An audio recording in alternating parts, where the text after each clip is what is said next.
In the fields of R&D production and application of weapons and equipment, although the so- called cheap is good has long been proven to be an extreme and limited mindset, it still largely demonstrates the important role and significance of equipment cost-effectiveness. When a certain type of weaponry boasts extremely favorable cost-effectiveness to the extent that people can tolerate and overlook its relatively mediocre overall performance or certain shortcomings, it has already proven itself to be an extremely successful product. Now, a domestic Chinese weaponry named by U.S. media is undoubtedly a leader in this regard. According to a report by Military Watch, the U.S. defense media outlet, a Chinese-made loitering munition called the Feilong-300D has a unit price of only $10,000, while its range exceeds 1,000 kilometers.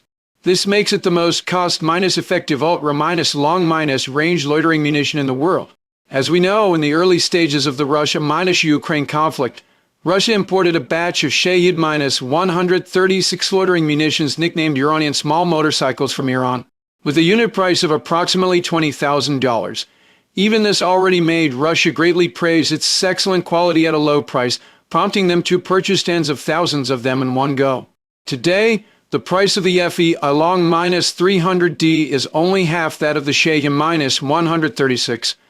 Moreover, it is reasonable to believe that China, whose military industry level is far superior to Iran's, will inevitably have an advantage in the overall performance of similar weapons.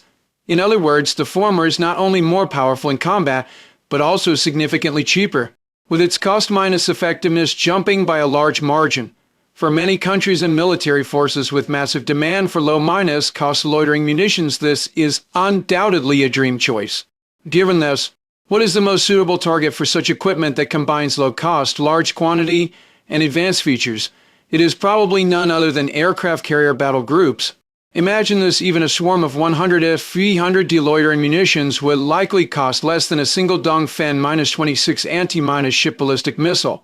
Yet the overall penetration effect of the former may not be lower than that of the latter, and it also has the advantage of being able to strike multiple targets.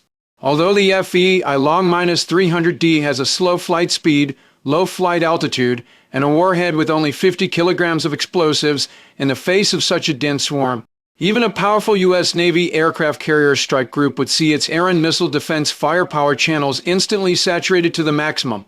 While the single warhead power of the Feilong-300D is not particularly strong, it is still sufficient to cause substantial damage to exposed shipboard radar and other electronic systems, undefended weapons and ammunition, personnel and carrier-based aircraft on the flight deck, as well as vulnerable parts of the ship's hull. Using a swarm of low-cost Feilong-300D as the vanguard to open a gap in the air defense firepower of the opponent's aircraft carrier battle group, and then deploying anti-ship ballistic missiles capable of delivering a fatal blow, would undoubtedly be an ideal tactical approach. As for what to do if the opponent successfully survives the swarm attack of loitering munitions, the answer is simple: launch another swarm. This is the superiority in tactical flexibility brought by weapons with extremely favorable cost-effectiveness. When it comes to striking potential adversary aircraft carrier battle groups, China now holds another major trump card in its hand.